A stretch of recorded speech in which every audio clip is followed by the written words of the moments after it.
hazy day in Long Pond, Pennsylvania, and that is how hazy it is. You can barely see the cars as they're into turn number 2.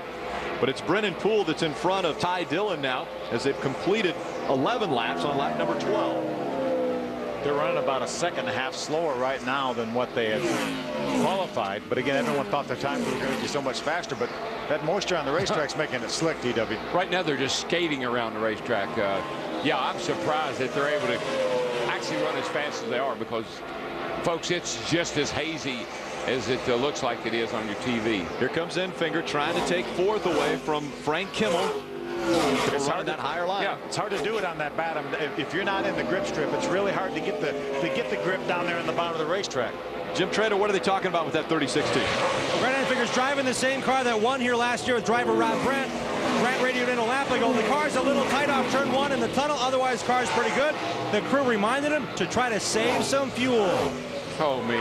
Early on in the race. Oh, me. 13 laps have been completed, and they're saying save fuel. Talking to the crew chiefs in the garage area, they say the pit window is somewhere between 35 and 40 laps. They were not able to top these cars off after qualifying, so that's another 7.5 miles of fuel that they burn out of it before the race even started.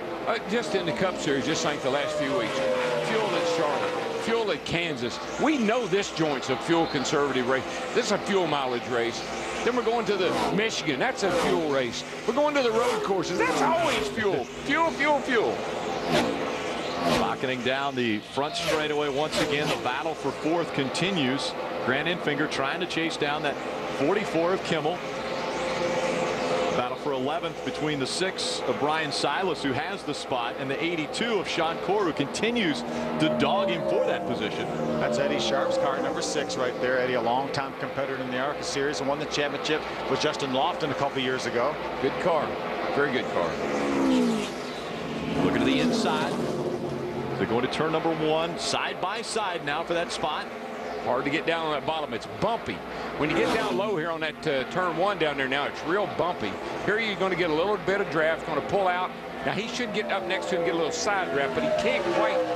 I believe that rev limiter, that chip they have in here, is keeping these guys from taking advantage of the good draft you get here. And they'll hit it on that straightaway as well as just the big straight here on the front side. Brian Silas trying to stay in front of that 82 of Sean Corr. What's he talking about, Wendy? It is loose for Brian Silas. Loose coming off, and he's starting to lose grip. The guy that started 13th in this race trying to fight for that position. But it's much of the same all across the board by a lot of these drivers. It's that wet racetrack, and it is still just a light drizzle here on pit road as well. Brian Silas out of Florida. It's a light drizzle when you're standing still. When you're running 180 miles an hour, it feels like it looks like it's pouring. Can't see out of your windshield. Looks like it's coming out of buckets on the windshield. And it seems to be really like the worst over in off of turn 1 there. Still the battle for 4th continues. Enfinger looks to the inside once again of Kimmel. Once he tries to get the throttle down, he does a good job through the center of the corner. Let's see if Frank's going to have the momentum up off the corner. That's the difference.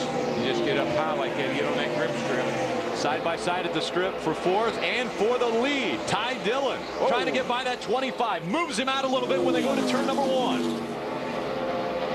Oh, man, he is dancing all over the place with that 25 car. Brennan Poole still able to hold on to the lead. Ty Dillon challenged him going into 1. You know, some of these crew chiefs may be looking at this race at 40 laps, TW. They're thinking, hey, this thing, we get halfway. If it keeps raining, gets a little bit harder, that may be an official race. How can it get any harder? I mean, you need windshield wipers today, baby. So Brennan Poole has been able to hold off Ty Dillon one more time, but he's getting back into traffic. Stay with us here on Speed. Welcome back to the Pocono ARCA 200 here on Speed, your motorsports authority. The battle for the lead now in Ty Dillon's hand. It was a problem for Brennan Poole to get around the slower lap traffic. Ty Dillon was able to make the pass and take the lead away. Oh, yeah, they were slicing and dicing down there in turn 3, and Ty got a little bit better run off the corner. Was able to get ahead of Poole. Those cars are pretty evenly matched, it looks like right now. I believe the 25 is a little bit better, but I think the kid's being a little cautious, and I don't blame him. I would be too. Surprisingly enough, can we say that Ty Dillon has a little more experience than Brennan Poole? A little more. Yeah. Just a little more. And he's 19. Right. Take a look at how the lead changed hands. Brennan Poole on the bottom of the racetrack in the 25. Look at Ty Dillon with the run on the high side. Yep, he got up there and he got that momentum off the corner. Wiggled a little bit up off the corner. Still a car in the way, and watch this move right here. He slices right between the slow car, the lap car, takes the lead. In the 12 car. Wendy Venturini.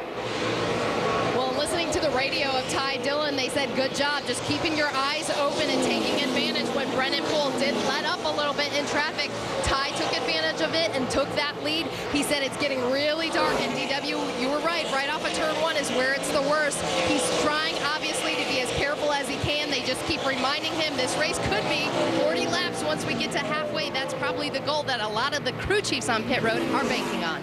That's funny. We just see the lead changing hands once again. Once again, Brennan Poole goes after him. Whoa, we got the wall. We've got the 7 of George Cushman.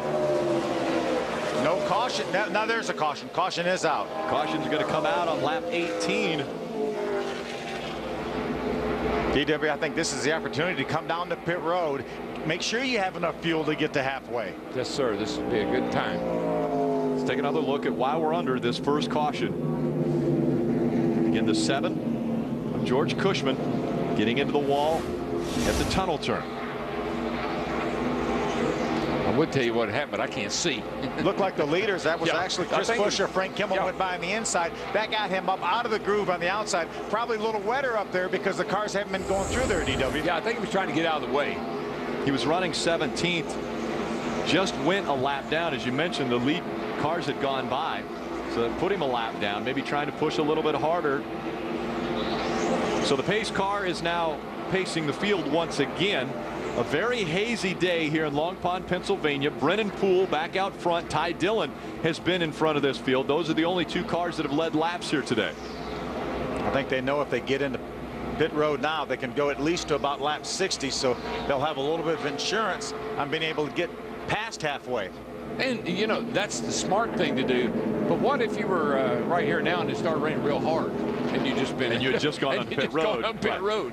Woo. But we haven't got to halfway, so it's not going to be an official race anyway. Right. Yeah. You lose your track position. Right now we're only showing 16 cars on the lead lap. Al Martin, the car being shown in the 16th position, that number 55.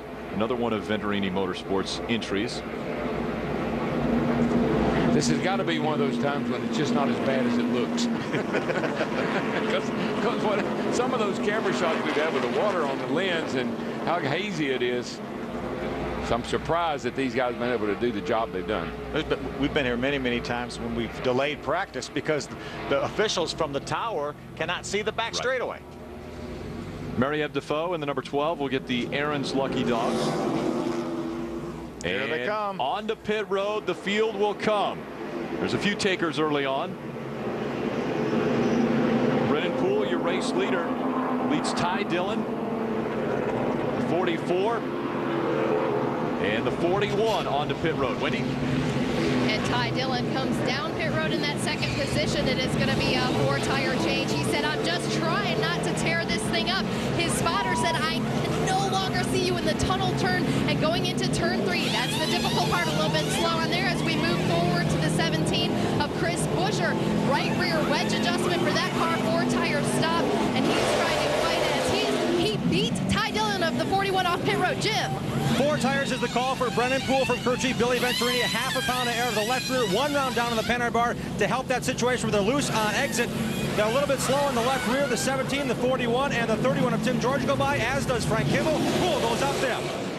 Bad stop on the 25. Really bad. Chris Buescher wins the race off of pit road. The 41 of Ty Dillon came off second. Tim George Jr.